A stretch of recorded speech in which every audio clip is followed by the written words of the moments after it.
Halo guys, halo semua, selamat malam. Assalamualaikum warahmatullahi wabarakatuh. Jumpa kembali dengan saya dalam program podcast Bincang-Bincang dengan alumni Informatika ITB. Nah, kali ini kita akan berbincang-bincang dengan seorang alumni mahasiswa Informatika ITB angkatan 2005 ya, yang menjadi CEO di sebuah perusahaan konsultan bidang perangkat lunak, yaitu perusahaan GITS Indonesia ya. Namanya adalah Ray Rizaldi. Halo Ray, apa kabar? Assalamualaikum Ray. Waalaikumsalam Pak Arin, Alhamdulillah baik Pak Arin. Apa Bagaimana kabar kabar? Pak? Ya, bagaimana kabar Ray? Sehat Ray? Sehat Pak, Alhamdulillah. Oh iya ya, sudah lama ya kita tidak pernah bertemu ya. Terakhir saya kontak dengan Ray itu ketika saya memesan sambal ikan roa ya khas Gorontalo. Ya. Nah, sebelum kita mulai bincang-bincang, saya akan tampilkan dulu ya, perkenalkan dulu tamu kita kali ini dengan menampilkan beberapa slide di PPT sebagai berikut. Ya, saya akan share screen.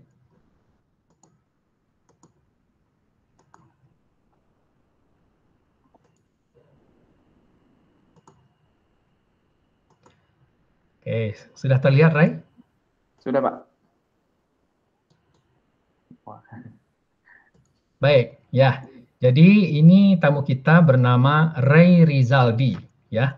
Ray Rizaldi ini adalah co-founder dan CEO di perusahaan konsultan bidang perangkat lunak, yaitu GITS Indonesia. Ya, ini perusahaan software yang tidak asing lagi ya dan cukup terkenal ini ya, GITS ya.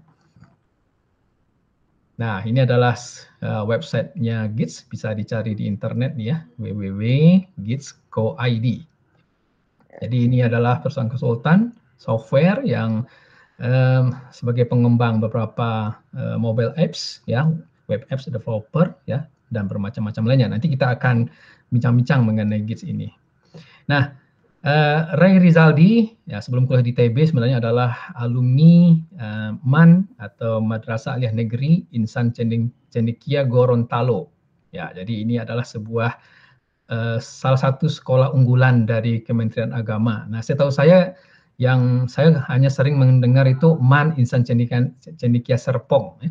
Ternyata Insan Cendekia juga ada di beberapa kota ya. Salah satunya di Gorontalo di sini. Gorontalo itu di Sulawesi. Nah, ini adalah pemandangan MAN Insan Cendekia Gorontalo. Kemudian Ray ini menjadi mahasiswa ITB tahun 2005 ya, tahun 2005 masuk ke jurusan Teknik Informatika. Ray, itu waktu diterima di Informatika ITB jalur apa waktu itu, Ray? Saya jalur kemitraan Nusantara Pak. Oh, jalur Kementerian Nusantara itu yang kerjasama dengan Perwakilan pemerintah daerah ya. ya, perwakilan Provinsi Gorontalo. Banyak juga dari MAN Insan Cendekia waktu itu masuk ke ITB. Di angkatan saya satu aja sih saya. Selain Ray ada lagi saat itu. Nggak ada Pak, di angkatan saya aja. Kamu aja sendiri termasuk dari Iya, informatika lagi ya. iya Pak. Oke. Nah, ini Ray Rizaldi ya, ketika ini ada pameran OHU ya, Open House Unit. Ya. Ya, saya masih ingat itu ya. Nah, ini buat mahasiswa baru. Nah, Ray ini aktif di unit Boulevard. Ini salah satu media yang dikelola oleh mahasiswa ya, namanya Boulevard ya. Nah, ini Ray ini ya, ini teman-temannya. Masih keribu Pak. Nah, ya, karena Ray ini aktif di majalah Boulevard, ya, jadi tidak heran kalau Ray ini sering menulis ya, suka menulis. Ini salah satu postingannya di blog ya, di WordPress ya. Ya memang waktu SMA dia sering, waktu di kuliah sering dipanggil dengan kribo ya, karena rambutnya memang kribo saat itu. Nah, ini wisuda tahun berapa, Ray? Tahun 2010 Pak. 2010 ya, jadi 5 5 tahun tahun. di ya ini saya kenal nih beberapa angkatan 2005 di sini ya. Ini ada Monterico ya.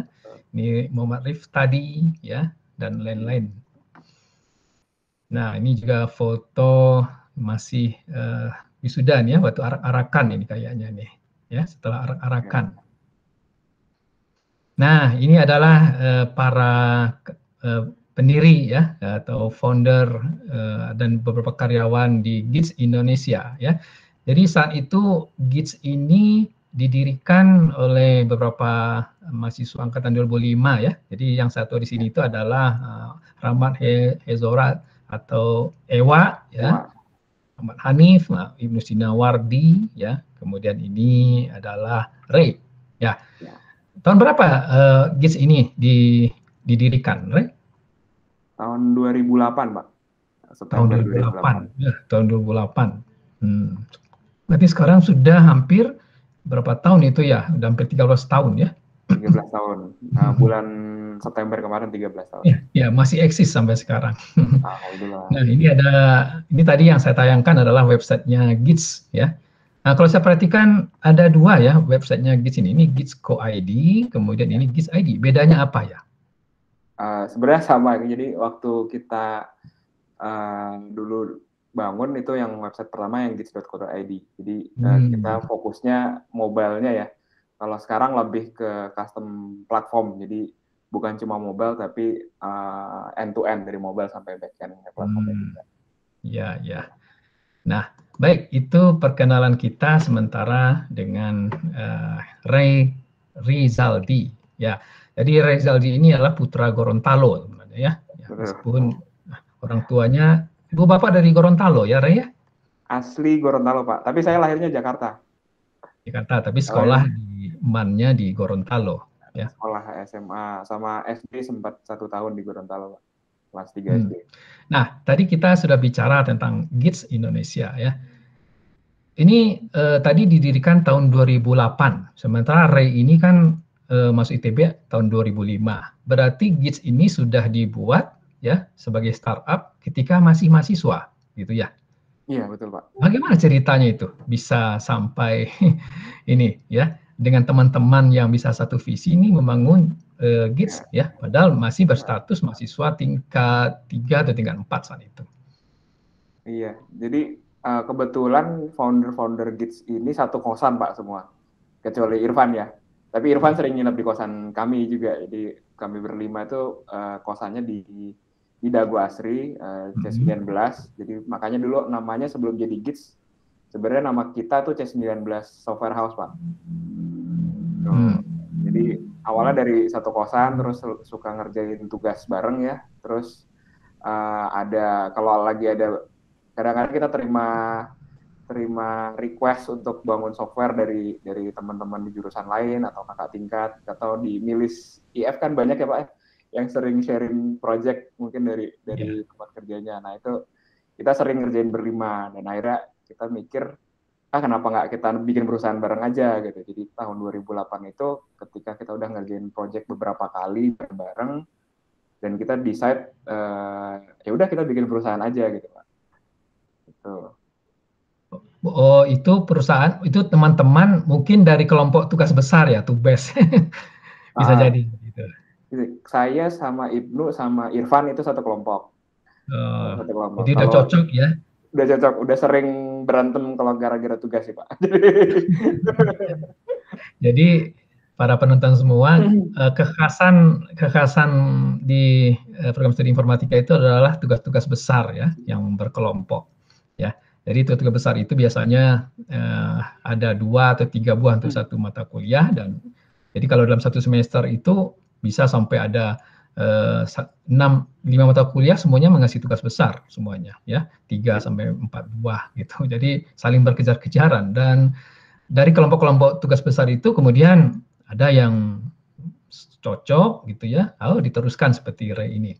Jadi pekerjaan pertama waktu itu yang dikerjakan apa oleh teman-teman di GITS ini saat itu 2008 itu? 2008 saya lupa proyek pertamanya apa ya, tapi salah satunya adalah develop dari senior di di teknik industri, kita bantu subkontrak ya Pak, jadi subkontrak untuk aplikasi di departemen PU. Boleh tahu nggak itu GITS itu singkatan apa sih sebenarnya? Nama GITS itu kenapa diberi nama GITS? Jadi sebenarnya sejarahnya tadi Kami bikinnya awalnya C19 karena satu kosan semua. C19, terus karena kita banyak ngerjain aplikasi dari alumni ITB, dikenalinlah ke ke Ganesha Entrepreneur Club, Pak. Jadi itu mungkin ada IAITB. Nah, IAITB ini salah satu kegiatannya adalah GEC ini, Ganesha Entrepreneur Club. Nah, kami karena banyak ngambil dari project dari situ, akhirnya ya udah bikinnya GITS aja karena kalian divisi IT-nya GEC gitu. Jadi GITS itu Ganesha IT Solution, Pak. Oh, Ganesha IT Solutions. Gitu. Nah, awalnya waktu itu untuk membangun GITS itu modalnya apa ya? Modalnya nabung aja, nabung modalnya. Sebenarnya kalau kita kan laptop mungkin dari orang tua atau dari hasil freelance itu, Pak, dari hasil freelance awal-awal. Dari situ kita ya pas sepakat kita mau bikin perusahaan, ya udah dari freelance kita mulai nabung, Pak, nabung. Terus tahun 2008 kita setuju bikin GITS, tahun 2009 kita hasil tabungan itu kita pakai buat sewa kantor. Jadi modal awalnya kira-kira buat sewa kantor, dan kita sekalian tadinya kantornya di kosan, pindah ke Pajajaran waktu itu, kosannya di Dago, pindah ke Jalan Udawa. Itu masih kuliah itu ya? Masih kuliah. Masih kuliah. Ya. Nah, kemudian mulai berkembang ya, tumbuh sampai sudah lulus jadi sarjana, lulus informatika, masih tetap melanjutkan GITS ini. Biasanya kan kalau sudah berapa tahun biasanya mahasiswa sudah lulus gitu ya, kan kebanyakan udah berpikir nih cari kerja di tempat lain. Ini bagaimana kalian nih bisa bertahan seperti itu? Ya, jadi sebenarnya ada juga, Pak, seperti itu. Jadi kita berlima ya, karena yang 3 orang itu ngambil fast track, jadi agak lama kuliahnya, nambah 1,5 tahun ya kalau nggak salah fast track. Ngambil fast track ke S2 agak lama. Saya sendiri paling belakangan, Pak, lulusnya 2010, yang lain 2009 itu udah pada lulus. Jadi pas pada lulus memang ada pikiran, kan banyak tawaran, banyak ini, baru pikir justru di situ challenge-nya ketika kita mikir. Jadi baru kita kayak rapat gitu berlima, nentuin GITS ini harus kemana ya, GITS ini kenapa harus eksis ya, dibanding menerima tawaran dari perusahaan-perusahaan lain gitu, Pak. Jadi sebenarnya kami berlima dapat tawaran semua juga gitu. Jadi pas di situ baru kita pas mikirin lagi visinya GITS dan alasan GITS kenapa harus eksis, baru muncul, oh GITS harus ke sini, ada beberapa ide yang muncul. Nah, baru kita decide. Waktu itu GITS masih palu gada ya, masih semua proyek dari senior kita terima. Baru kita muncul, pokoknya GITS harus dikenal sebagai mobile developer pionir gitu di Indonesia, Pak. Nah, sebagai pionir pengembang perangkat aplikasi mobile ya. Betul. Yang saat itu sebenarnya tahun 2008 atau 2010 itu masih belum banyak ya. Belum banyak, Pak. Masih Nokia J2ME gitu ya. Masih BlackBerry juga belum rame waktu itu kan. Ya. Jadi ini salah satu perintis sebenarnya ya, pengembang perangkat lunak mobile. Nah, saat itu GITS sudah memiliki badan hukum ya? Sudah berbentuk PT atau CV begitu? Baru kita jadi PT itu 2010, Pak. Oh, 2010 ketika Ray lulus. Ya, baru jadi PT 2010. Nah, 2011 ketika semua sudah lulus ya, baru kepikiran yang tadi ya. Baru kita mikirin kita mau kemana, mau ke sini, mau ke sana. Baru kita pas decide kita mau menjadi pionir mobile apps di Indonesia. Nah, ternyata ada founder lain yang tidak setuju sama tujuan itu. Baru kita pecah kongsi, Pak, di situ, Pak. Oh gitu. Jadi dari 4 orang tadi akhirnya pecah kongsi. Awalnya berlima gitu. Nah, kemudian tersisa tuh Ray sama Ibnu Sina ya. Betul. Nah, jadi kalau di awal-awal GITS ini kan kebanyakan ini mengerjakan pesanan dari klien, proyek gitu ya, proyek. Nah, kalau saat ini apakah GITS itu juga melakukan inovasi produk gitu, mengembangkan suatu inovasi produk selain ya mengerjakan juga pekerjaan-pekerjaan dari klien? Ya, kita ada beberapa produk, salah satunya Muslim Life yang saat ini juga sedang sedang kita growth ya Pak. Sebenarnya produk kita banyak sejak kita desain 2011 kita mau jadi mobile apps pionir itu. Kita banyak bikin produk, tapi banyak juga yang mati Pak. Nanti mungkin saya cerita ya Mas, itu aja Mas, slide-nya. Nah, bisa ceritakan nggak sekarang ini fokus atau bisnisnya PT GITS Indonesia ini apa? Kalau saat ini fokus kita adalah bantu klien ya. Jadi kalau fokusnya PT GITS ya, kalau fokusnya PT GITS kita adalah konsultan software. Jadi kita bantu beberapa klien multinasional ataupun startup juga kita bantu untuk bangun platform yang bisa scalable.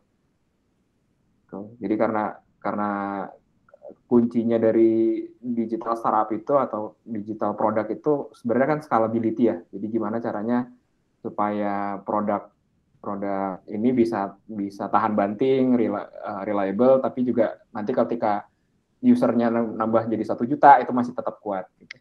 Jadi kita bantu banyaknya di situ Pak. Selain itu juga mengembangkan produk-produk inovasi ya? Ya, itu juga mengembangkan produk. Nah, Ray, GITS ini tahun 2008, sekarang 2021. Ya, bertahan ya umurnya ya. Padahal banyak startup itu yang sudah tumbang, sudah bubar gitu. Apa nih kiat-kiat tipsnya nih bisa bertahan dalam waktu yang lama dan sampai sekarang ini masih eksis? Iya, sebenarnya justru ketika kita milih satu fokus ya, ketika kita milih satu fokus ke mobile waktu tahun 2011 itu, dari Palu Gada jadi mobile, kalau dipikir-pikir lagi, itu mungkin salah satu keputusan terbaik juga Pak. Jadi ketika banyak waktu itu yang Palu Gada juga, terus pas ada mobile, mulai jadi nggak relevan, kita jadi walaupun awal-awal 2010 nggak ada yang butuh ya, mobile ketika 2013 booming Android-nya banyak penggunanya di Indonesia, kita jadi yang stand out gitu Pak di situ. Nah dari situ kita terus ngembangin portofolio gimana supaya kita makin dikenal di dunia mobile apps.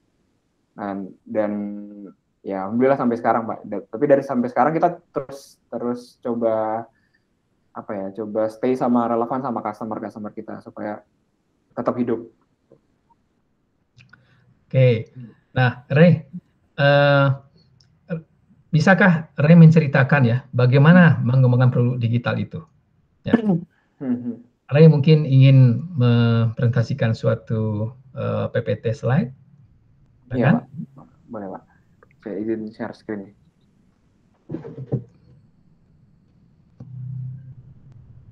Baik, sambil menunggu Ray Rizaldi ya untuk mempresentasikan slide PPT-nya tentang pengembangan produk digital ya. Jadi GITS ini memang sudah cukup punya nama ya sebagai sebuah konsultan pengembang perkara lunak untuk mobile apps ya. Nah, ya. Baik, silakan Ray. Sudah kelihatan ya Pak ya? Sudah.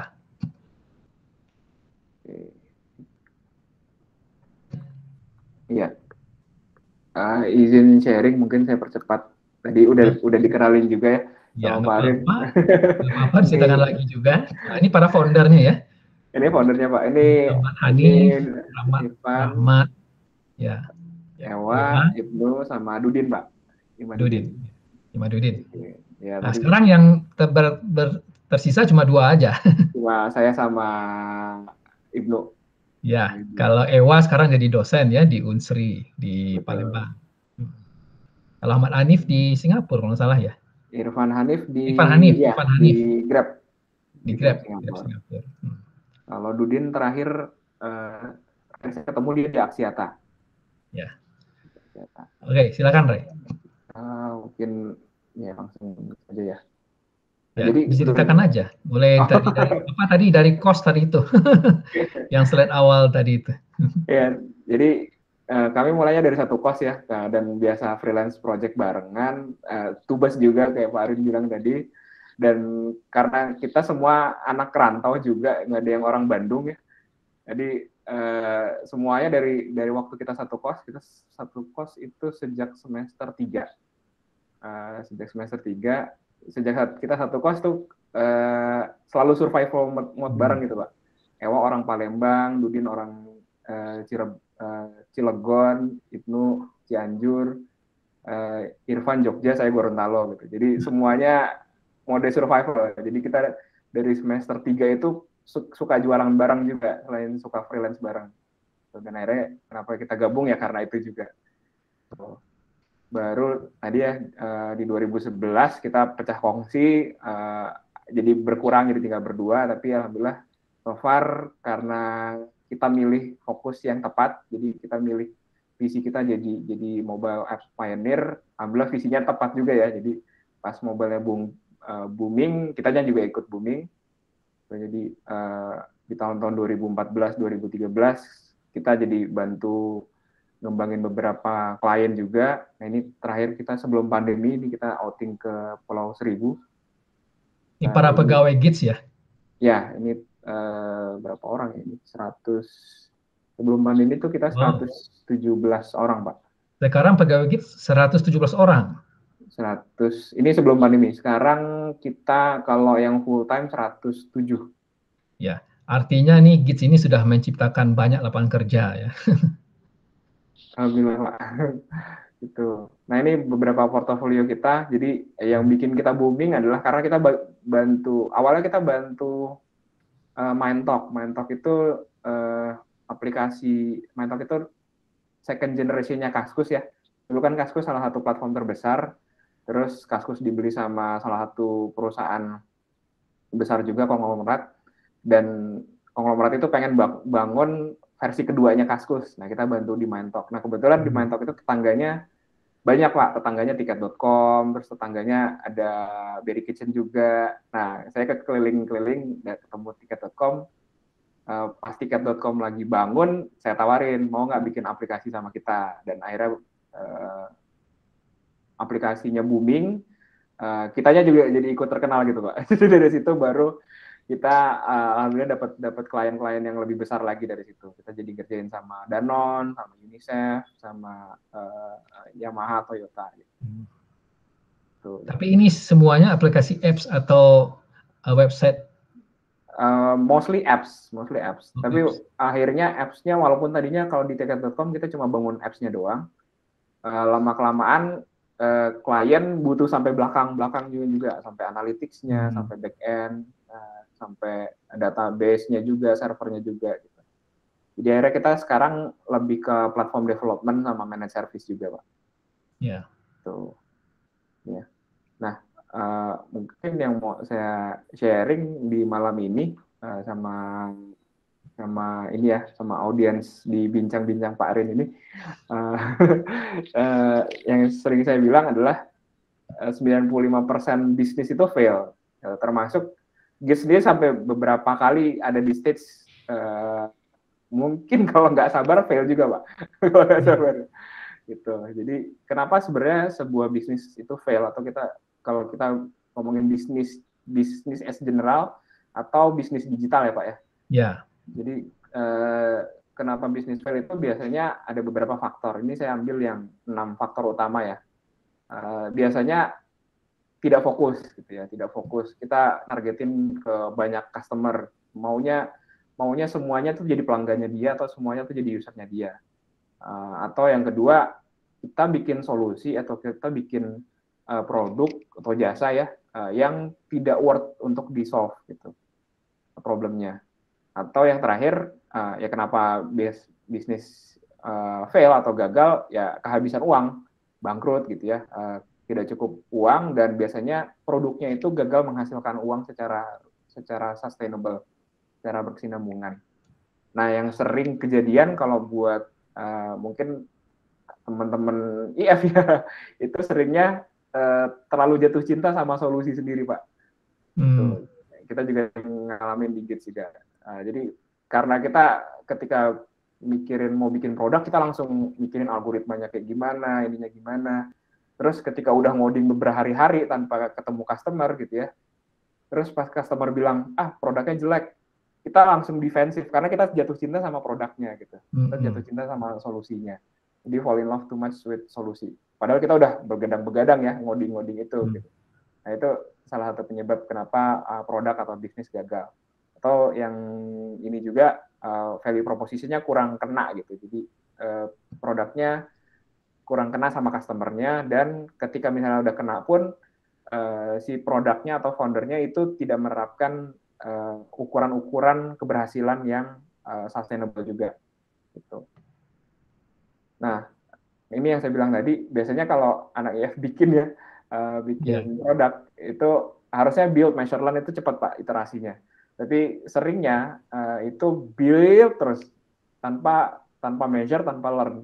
Gitu. Karena kita keasikan di sisi teknikalnya, kita keasikan di sisi mungkin ngodingnya, di sisi developmentnya, atau codingnya macam. Tuh, tapi kita lupa ketika udah selesai coding kita harus bawa produknya ini ke customer tuh, secepat mungkin. Nah, ketika kita udah ketemu customer, kita harus pelajari customer gimana sih responsnya. Itu measure and learn gitu. Bisa jadi apa yang udah kita coding selama 3 bulan nggak valid, ternyata nggak di-buy-in sama customernya. Justru itu harusnya nggak usah sampai 3 bulan. Kalau bisa 1 bulan kita coding, kita bisa langsung measure atau learn, kita jadi tahu nih apa yang harus kita develop selanjutnya tanpa ngabisin waktu. Gitu. Kalau saya biasanya kalau ke klien ya, jadi mungkin ilmu ini saya dapetin dari kegagalan Digits juga bikin produk, saya bilang itu. Digits kita udah bikin puluhan produk ada kali ya, dan bantuin klien yang sustain ada, yang hidup ada, yang mati juga banyak Pak. Kita bantuin konsultan bikin produk, ternyata mati juga. Nah, ternyata kalau kita lihat, sebenarnya kesalahannya ya tadi ya, kita sering kali langsung ke solution. Saya biasanya pakai framework ini nih, namanya Lean Canvas. Jadi kalau di Lean Canvas ini ada step-stepnya ya, ada angka 1, 2, 3 itu stepnya. Kita harusnya mulai dulu sama customer-nya, sama problemnya. Bener nggak? Kita pengen bantuin customer ini valid nggak? Customer-nya punya uang untuk bayarin solusinya atau enggak? Terus mereka punya problem yang worth solving atau enggak? Jadi biasanya nomor satu ini yang di kiri kanan ini yang harus kita coba validasi dulu gitu. Seringnya kalau saya lihat developer kadang-kadang kan ini ya self aspire gitu ya. Nah itu bisa juga. Jadi beberapa developer yang saya tahu itu jago bikin produk yang menyasar developer sendiri. Makanya kalau kita lihat di library ya, mungkin misalnya di Jira atau di Atlassian Market gitu ya, atau di Google Market, itu kita banyak bikin plugin untuk ngebantuin teman-teman developer juga. Karena biasanya masalahnya datang dari diri kita sendiri. Jadi customernya kita, problemnya yang kita yang tahu. Tapi kalau kita bikin produk buat orang lain, kita mesti ngerti dulu customernya kayak gimana, behavior-nya seperti apa, problem yang dia alamin tuh apa, baru ketika kita udah ngerti customernya gimana, problemnya apa, kita bikin value proposition-nya. Value proposition itu mungkin kayak bahasa iklannya, apa yang mau kita jual. Misalnya kita jual, contoh misalnya kalau produk apa ya, mungkin Tokopedia dibanding Shopee gitu ya misalnya. Tokopedia misalnya dikenal value proposition-nya buat barang-barang yang premium. Kalau Shopee mungkin dikenal buat barang-barang yang murah tapi cepat replenish-nya juga gitu ya. Jadi value proposition-nya bisa beda. Baru kita ngomongin step ketiga, baru ngomongin solution. Nah seringkali kan kita langsung ke solution Pak. Itu sih biasanya yang saya mulai. Yang 456 nanti bisa nyusul. Kira-kira kalau kita mau bikin produk, step-stepnya seperti itu. Tuh. Nah, kalau misalnya contoh ini ya, ini sebenarnya produk juga kan. Ini adalah kopi keliling ya, Starling ya Pak. Iya. Starling. Ini kan sebenarnya salah satu contoh produk yang clear market-marketnya jelas gitu ya, Jelas, ya. driver atau buruh, terus problemnya juga jelas juga, haus, dan value propositionnya kenapa ini sebuah produk yang valid, karena dia ngayuh sepeda sampai ke titik-titik proyek atau titik-titik tempat sopir-sopir itu ngumpul gitu biasanya. Dan jelas juga solusi revenue cost-nya jadi jelas. Jadi tiap kali mereka jual satu gelas, harga satu gelas 5.000, ongkosnya mereka cuma 2.000. Jadi sebenarnya ini produk yang cukup jelas. Tapi kalau kita ngomongin digital produk atau startup, ada 3 kuncinya. Nah, 3 kuncinya itu kalau kata ini Bapak startup ya, Steve Blank yang di US, dia bilang startup itu adalah organisasi yang temporer yang tujuannya adalah untuk mencari model yang bisa scalable dan repeatable. Gitu. Kalau kita balik ke Starlink tadi, sebenarnya ya dia bisnis yang jalan, tapi dia nggak scalable.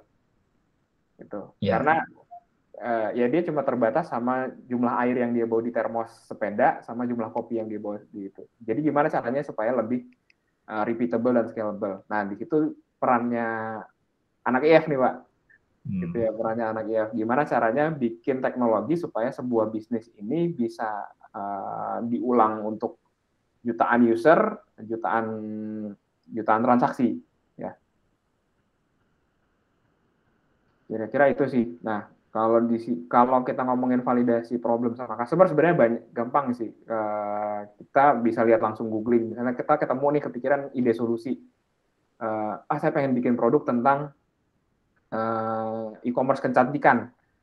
Sebelum bikin produknya, cari dulu udah ada belum kompetitornya gitu ya di Google. Itu gampang banget sebenarnya, tinggal cari e-commerce kecantikan, ntar muncul 1, 2, 3, 4. Terus kita mau cek apa sih value proposition kita. Berarti kan di sini kalau udah ada kompetitor biasanya customer sama problemnya udah valid.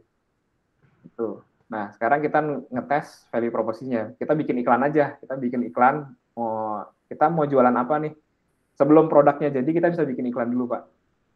Dan modalnya cuma 50.000. Kalau misalnya nggak ada yang nyangkut di 50.000 itu, nggak ada yang nyangkut customer, ya berarti at least kita nggak buang-buang 3 bulan ngoding, Pak ya. Iya.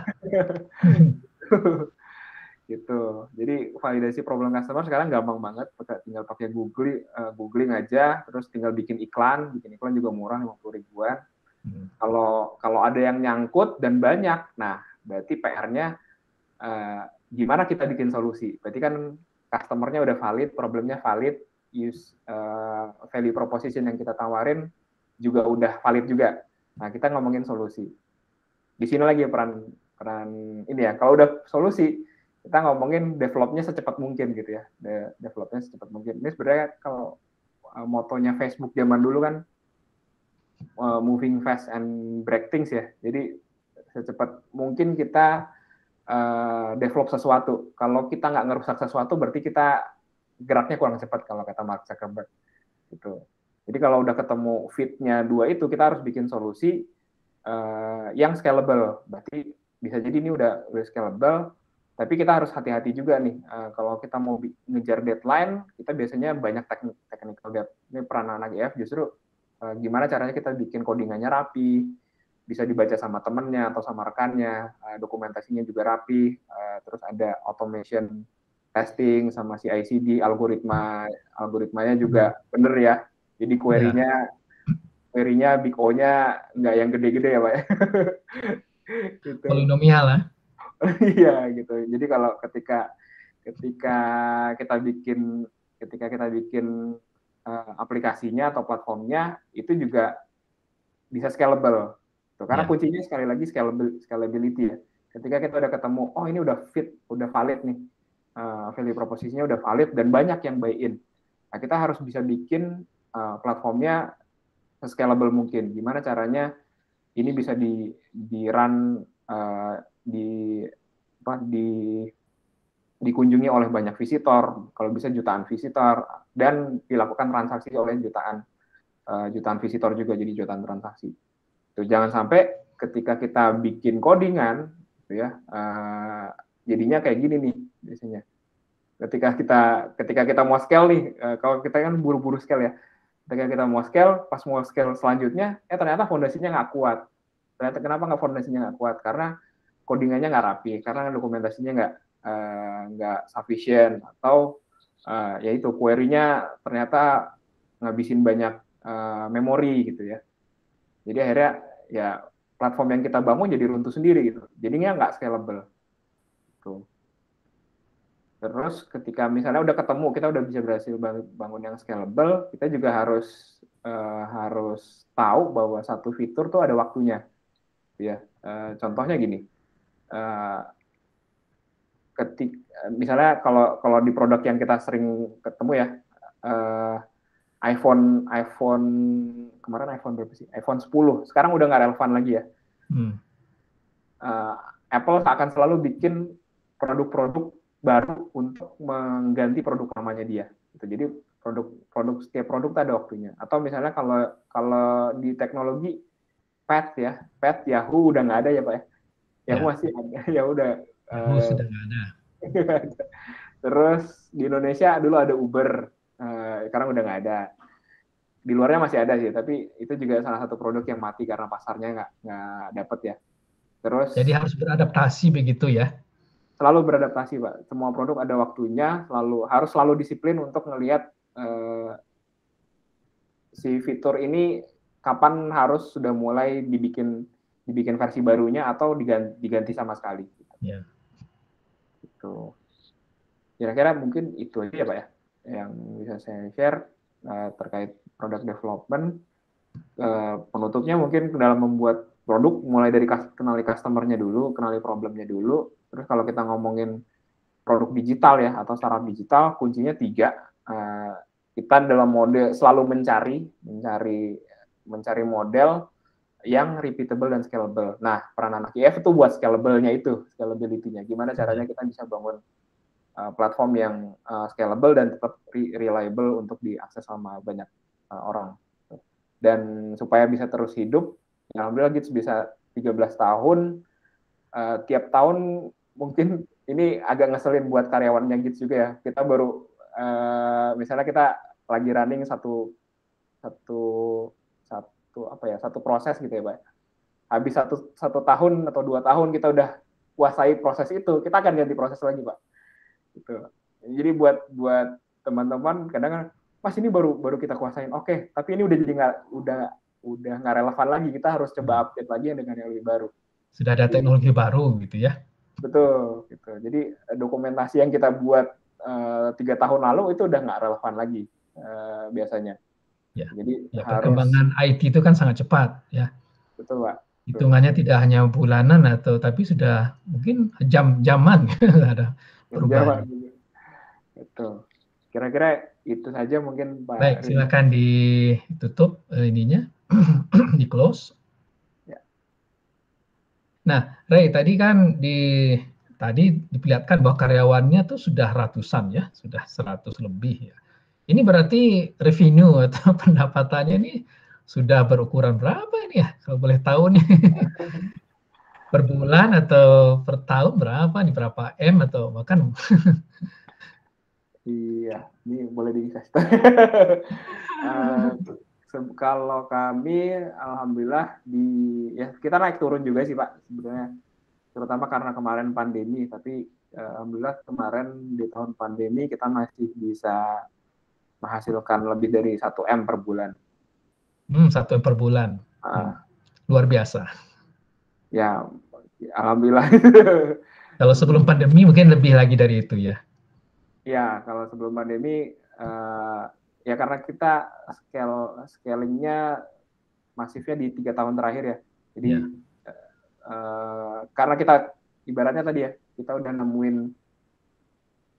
value proposition yang fit, ya kita harus scale secepat mungkin. Gitu. Ray, ini Gits Indonesia ini sebenarnya apa ya keunggulannya dibandingkan dengan perusahaan yang sejenis lah? Ya, di mana letaknya? Kelebihannya saat ini sih kalau kami mungkin lebih banyak di pengalaman ya Pak. Ya. Di pengalaman, dan kami value propositionnya kalau kalau untuk develop sistem ya, untuk develop sistem sebenarnya banyak yang bisa. Tapi kalau develop sistem yang bisa scalability-nya tinggi, nah kami mungkin itu salah satu kunci keunikan kami ya Pak. Jadi kami banyak bantu startup yang memang bukan startup doang ya, tapi juga perusahaan multinasional yang di platform itu transaksinya tinggi juga ya Pak. Jadi di atas ribuan sehari gitu. Itu salah satu. Ray masih sekarang meskipun sebagai CEO ya, apakah masih aktif atau terjun ke hal teknis gitu ya? Misalnya programming, coding. Kalau coding sudah enggak Pak, itu Ibnu Pak yang masih aktif. Kalau Ibnu sebagai CTO-nya ya? Kalau Ibnu sekarang lebih ke advisor-nya. Advisor-nya. Advisor. Kita Baik, ada Ray. CTO. Baik, sebelum saya kita bincang-bincang ini, sebelumnya saya sudah menghubungi beberapa orang mahasiswa informatika ITB, ya. Saya minta mereka mengajukan beberapa pertanyaan, ya, buat Ray, ya. Nah, di sini akan saya tampilkan pertanyaan dari 2 orang mahasiswa informatika angkatan 2018 dan 2019, ya. Saya tampilkan kembali, Pak. Saya akan tampilkan kembali slide-nya yang berisi pertanyaan tersebut.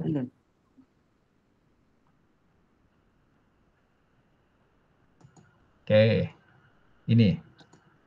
Sudah terlihat, Ray? Ya, Pak. Oke. Ray, pertanyaan dari mahasiswa angkatan 2018, ya, Michael Hans, ya. Nah, pertanyaan pertamanya begini. Apakah memungkinkan apabila merintis startup sejak kuliah? Ya, mengingat ada banyak orang yang mengatakan bahwa galilah ilmu sedalam-dalamnya ketika fresh graduate. Baru ketika sudah mendapatkan semuanya, bisa terjun membuat startup sendiri. Apa tanggapan kakak mengenai hal tersebut? Gimana, Ray? Ya. Pertanyaan dari Hans ini. Sangat mungkin ya, karena banyak sih kalau contohnya Bukalapak sendiri kalau nggak salah juga mulai dari apa namanya? Kuliah. Bukan Bukalapaknya yang mulai dari kuliah, tapi Sweet Media ya kalau nggak salah, itu juga hampir seangkatan sama Gits juga Pak. Jadi Sweet Media di tahun 2007 atau ya, setahun sebelum kami, baru kami 2008-nya. Jadi banyak sebenarnya startup yang mulai dari kuliah. Facebook sendiri misalnya Mark Zuckerberg kan mulainya dari pas kuliahnya juga. Jadi sebenarnya banyak. Nah, kalau kita ngomongin startup, biasanya dalam satu startup itu ada beberapa role ya. Ada yang hustlernya, ada yang suka jualannya, ada yang hipsternya yang suka sama development produknya, ada hackernya. Nah, dalam satu startup itu usahakan ada 3 orang yang punya kriteria itu Pak. Jadi kalau saya mungkin di Gits-nya jadi lebih ke hustler ya, Ibnu yang jadi hackernya. Gitu. Jadi kalau ketika kita mau bikin startup, kita mungkin assessment diri sendiri dulu. Kita ini jagonya apanya? Kita jagonya di development-nya, apa jagonya di produknya atau di project management-nya. Kalau kita jagonya di coding-nya, berarti contribute lah di situ. Tapi semuanya bisa sih. Artinya kalau kita jago di coding-nya, galilah ilmu sedalam-dalamnya di codingannya. Kalau kita pengen jadi hustler-nya nanti di startup itu, ya galilah ilmu sedalam-dalamnya ketika fresh grad, galilah tentang hustler-nya. Karena tadi sempat Pak Rin bilang saya di Boulevard. Saya di Boulevard itu gabung sebagai divisi perusahaan Pak. Jadi di majalah itu ada divisi yang nggak nulis, tapi tugasnya adalah buat nyari pengiklan di majalah. Jadi saya mungkin gali ilmunya bukan di IF-nya ya, jadi dia maaf Pak. Di luar IF-nya gitu. Gitu. Tapi tetap gali ilmunya sih penting juga. Jadi Hans, Gits ini seperti yang diceritakan oleh Ray tadi, itu dibuat ketika masih kuliah ya. Ketika tingkat 3 ya. Jadi jawaban Han ini sebenarnya sudah terjawab ya. Sekarang nomor 2 nih, Ray. Apa saja tantangan terbesar dari merintis startup itu sendiri? bukannya dibutuhkan modal yang besar untuk berani membangun startup tersebut. Kira-kira butuh modal soft skill dan hard skill apa saja yang diperlukan untuk kebutuhan membangun startup tersebut? Bagaimana, Ray? Oke, sebenarnya untuk bangun startup tergantung ya, mau bangun startup yang kayak gimana. Banyak startup yang saya tahu juga mulainya nggak gede-gede banget, tapi ketika mereka udah ketemu market fit-nya tadi ya, value proposisinya udah tepat, customer-nya tepat, problemnya tepat. Nah, mereka harus punya itu ya, kriteria faktor hustlernya. Mereka harus berani jualan pertama itu gimana caranya mereka datengin, ngundang tim untuk jadi timnya mereka, terus ngundang investor. Jadi mungkin butuh modal besar, tapi kita juga harus bisa berani pitching jualan pertama ke investor gitu.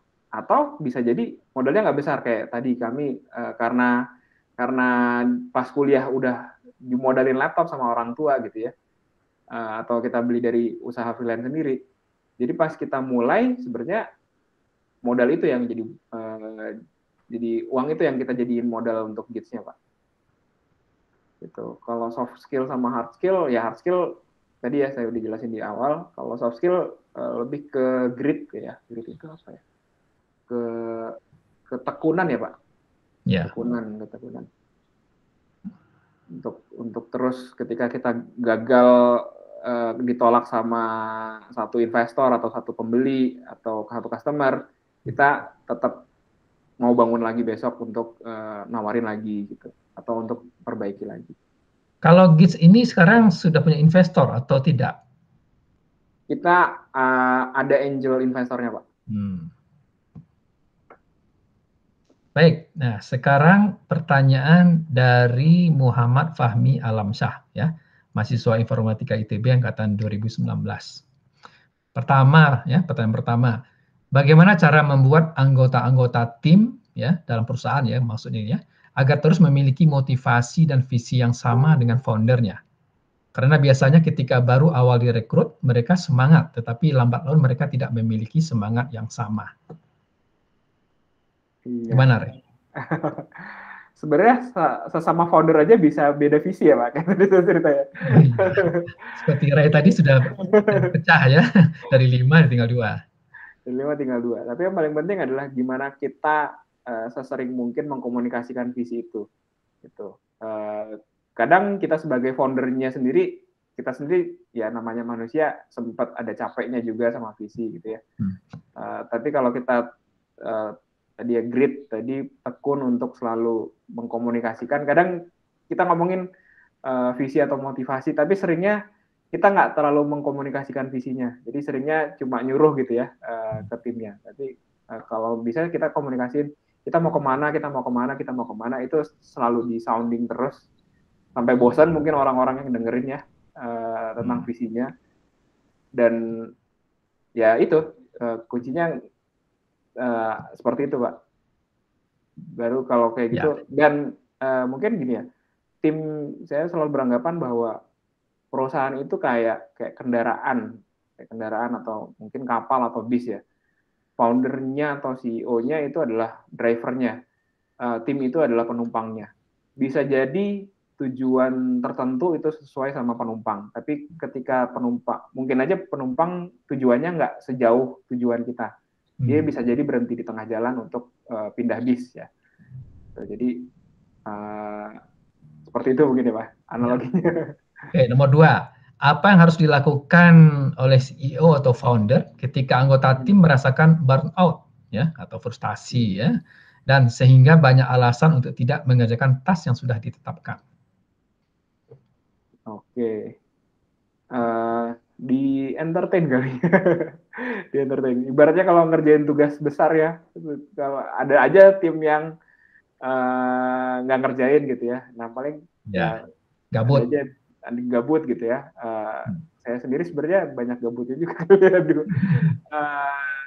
Mungkin beliin gorengan atau dimotivasi dengan cara ajak ngobrol, apa sih yang dia suka, apa sih yang memotivasi dia. Bisa jadi dia nggak klop sama temennya atau dia nggak klop sama visinya lagi.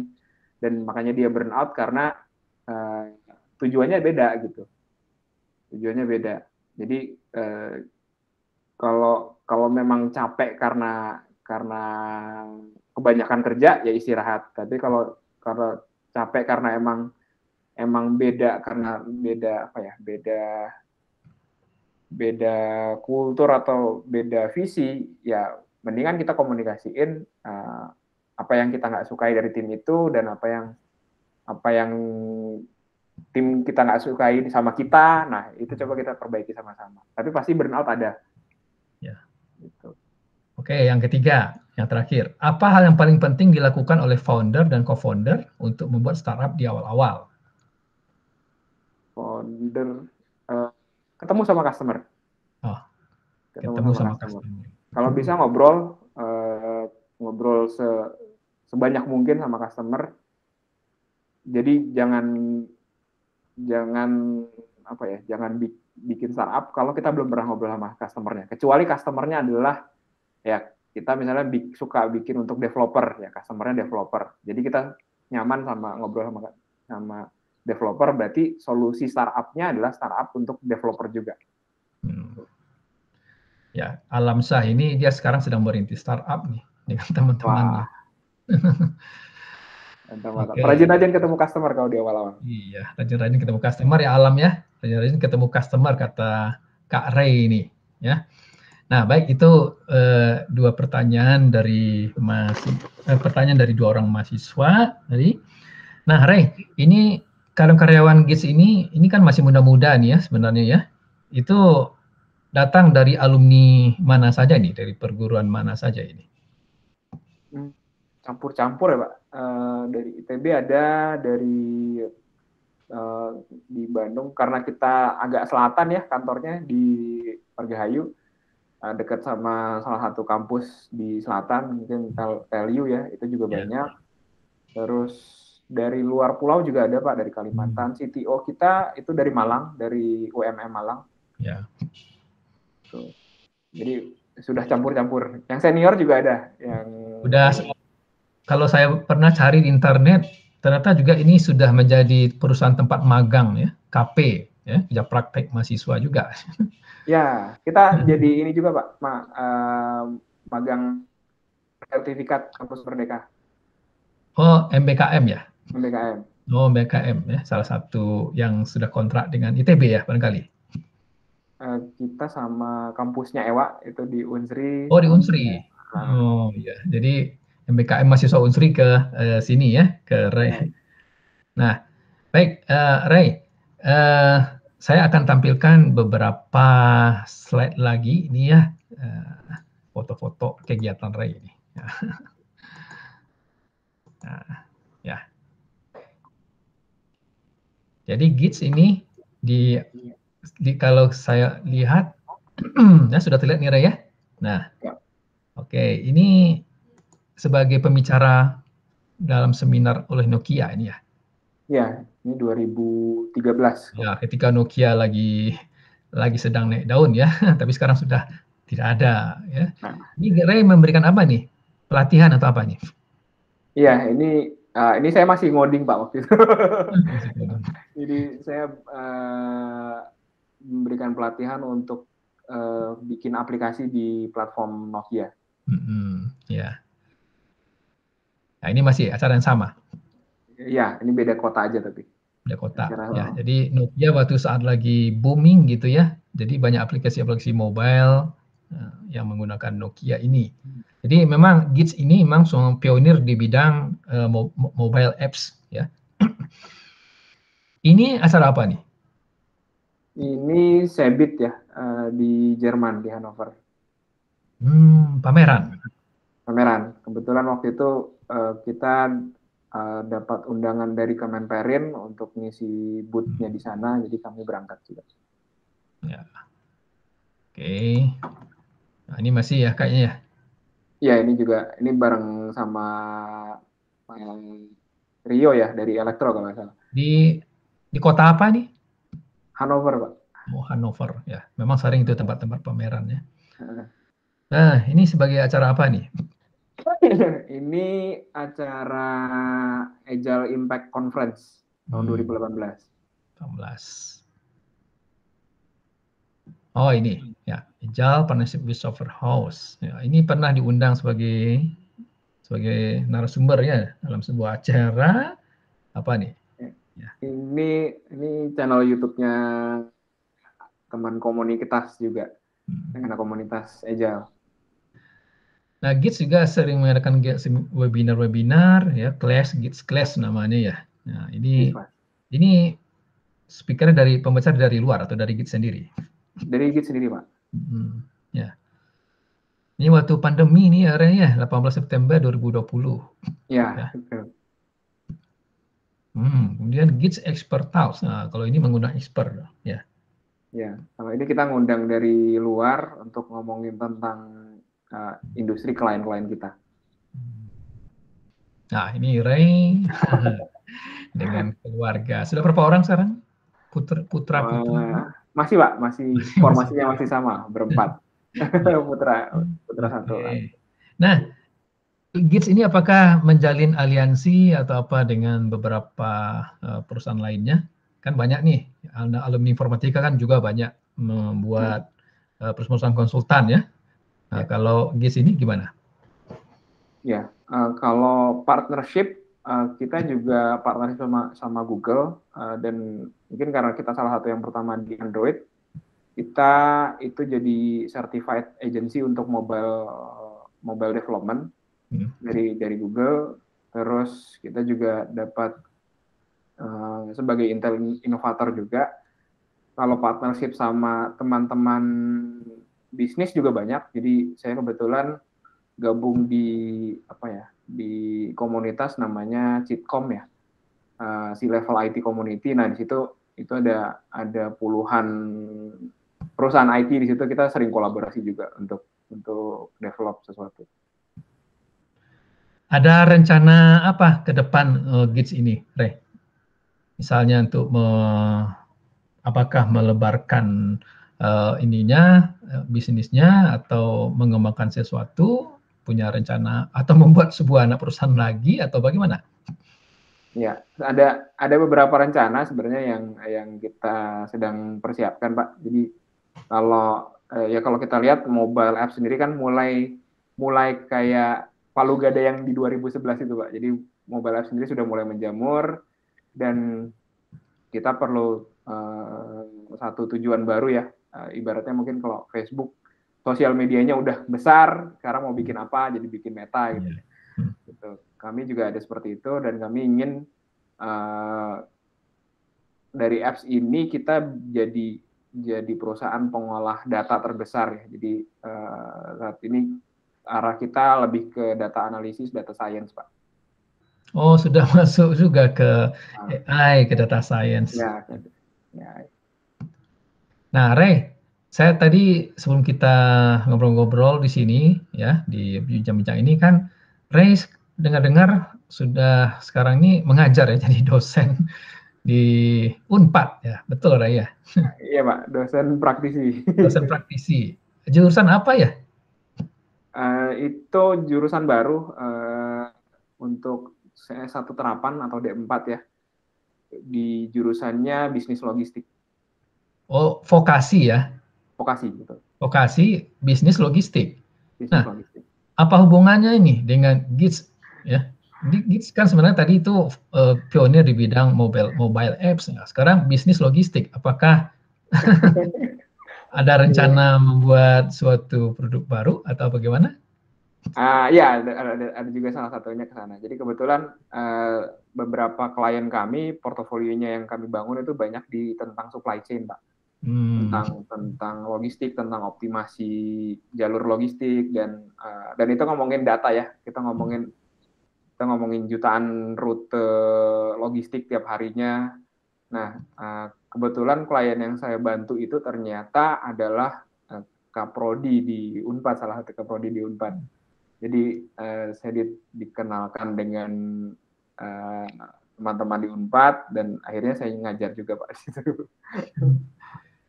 Mata kuliahnya apa yang diajar? Saat ini saya mengajar mata kuliah logistik internasional. Oh, gitu. Menarik juga ya. Ya, tentang ekspor impor jadinya. Sama ya ada karena digital ya saya bantu juga masukin di situ adalah materi-materi tentang digitalisasi supply chain. Sebagai seorang putra daerah Gorontalo nih ya, apa yang sudah pernah Ray lakukan ya dalam memberikan kontribusi ke Gorontalo nih? Iya. Oh ini pertanyaan berat ini. Sebenarnya kalau saat ini saya banyak komunikasi sama komunitas-komunitas developer di Gorontalo juga. Jadi 3 tahun terakhir saya aktif di komunitas namanya Gorontalo Developer juga. Ada beberapa komunitas ya di sana ya. Kemarin kita bikin Gorontalo Developer Day. Tadinya sebelum pandemi kita mau bikin startup Indonesia Timur event Pak. Jadi event besar di Indonesia Timur gitu. Jadi Makassar, Gorontalo. Jadi pengennya Gorontalo jadi pusat produk digital juga di Indonesia Timur. Wah, semoga ini terwujud nih ya. Amin, amin. Halo warga Gorontalo, berbanggalah ya putra daerah yang luar biasa seperti Ray ini. Nah, terakhir Ray, Ray punya pesan-pesan bagi para mahasiswa kita ini yang sedang belajar ya, atau para fresh graduate yang baru lulus nih? Ya, kalau ke sini sebenarnya kita sangat banyak sekali butuh talent hacker ya Pak ya. Talent hacker kita bisa dibilang anak IF banyak tapi yang benar-benar jadi hackernya gitu ya, jadi developernya itu dikit. Bahkan saya sendiri kan sebenarnya jadi bukan developer ya. Kalau kita mau bikin startup yang bisa scalable, kita butuh banyak teman-teman di IF itu untuk selalu upgrade dirinya tentang praktis-praktis gimana sih ngoding dalam tim, terus gimana sih caranya kita disiplin bikin dokumentasi sambil ngoding, gimana caranya kita disiplin bikin codingan yang rapi, bukan cuma buat ngejar deadline tubes ya, tapi buat supaya kalau bisa tubesnya juga dibikin scalable, semester 1, semester 2 itu selalu berkesinambungan, jadi kita juga jadi learn nih dari tubes ke-1, tubes kedua, ketika kita nggak bikin scalable, tubes ketiganya gagal misalnya kalau berantakan kodenya. Kalau bisa kita bisa dibikin seperti itu jadi berkesinambungan. Tapi intinya sih teman-teman yang masih mahasiswa terbuka sekali. Kita digital tuh sangat dibutuhin ya sekarang. Dan kita bisa lihat sekarang yang ngisi posisi-posisi head of engineering atau bahkan posisi-posisi strategis di startup unicorn di Indonesia itu juga bukan dari Indonesia gitu ya, mungkin dari India. Kita masih butuh bantuan dari mereka, tapi sebisa mungkin kita selalu mengupgrade dengan praktis-praktis terbaru sih. Sampai sekarang saya juga, walaupun saya udah nggak ngoding, saya masih belajar masih belajar. Kalau saya belajarnya tentang project manajemennya, tentang agile, terus kita gimana caranya supaya kalau coding itu nggak kesenggol gitu ya. Seperti itu, Pak. Baiklah ya. Oke, Ray ya.